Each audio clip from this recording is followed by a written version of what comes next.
நம்ம ஹேர் க்ரோத்துக்கு நிறைய பேர் நிறைய வெரைட்டிஸ் ஆஃப் ஆயில் வந்து யூஸ் பண்ணியிருப்பீங்க. நிறைய மாற்றி மாற்றி வந்து ஹேர் பேக் யூஸ் பண்ணியிருப்பீங்க. ஸோ நம்ம இதெல்லாம் என்ன தான் யூஸ் பண்ணாலும் நம்ம இன்டேக் நம்ம என்ன சாப்பிட்றோம் அப்படின்றது தான் வந்துட்டு ரொம்ப ரொம்ப ஃபர்ஸ்ட் வந்து அதுக்கு தான் வந்து நீங்கள் ப்ரிஃபரன்ஸ் கொடுக்கணும். ஸோ அதுக்கு நீங்கள் என்ன உணவுகள்லாம் சாப்பிடணும் அப்படின்னு சொல்லிட்டு தான் இன்றைக்கி நம்ம பார்க்க போகிறோம். ஸோ ஃபர்ஸ்ட் பார்த்தீங்கன்னா வந்துட்டு கருவேப்பிலை டெய்லி வந்துட்டு ஒரு 10 இலை கூட வந்து கருவேப்பிலை வந்து அப்படியே சாப்பிட்டு மென்று வந்துட்டு முழுங்கிட்டு ஒரு டம்ளர் வந்து ஓமா தண்ணி குடிக்கலாம். அண்ட் அடுத்தது பார்த்தீங்கன்னா நெல்லிக்காய் வந்து சாப்பிடலாம். அண்ட் வாரத்துக்கு ஒரு நாள் வந்து கண்டிப்பாக வந்து முருங்கைக்கீரை 1 நாள் 2 நாள் கூட வந்து முருங்கைக்கீரையில் வந்துட்டு நீங்கள் சூப்ஸ் மாதிரி எடுத்துக்கலாம். அண்ட் பாதாம் வந்துட்டு டெய்லி வந்துட்டு ஒரு 4லேருந்து 5 பாதாம் வந்து சாப்பிட்றது ரொம்ப நல்லது. அண்ட் சிட்ரஸ் ஃப்ரூட்ஸ் வந்து நீங்கள் டெய்லி வந்து எடுத்துக்கலாம்.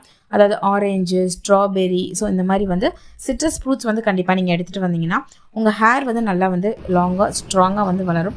கண்டிப்பாக இந்த உணவுகள் நீங்கள் எடுத்துகிட்டு வந்தாலே பார்த்தீங்கன்னா கண்டிப்பாக வந்துட்டு உங்கள் ஹேர் க்ரோத் வந்து நல்லாவே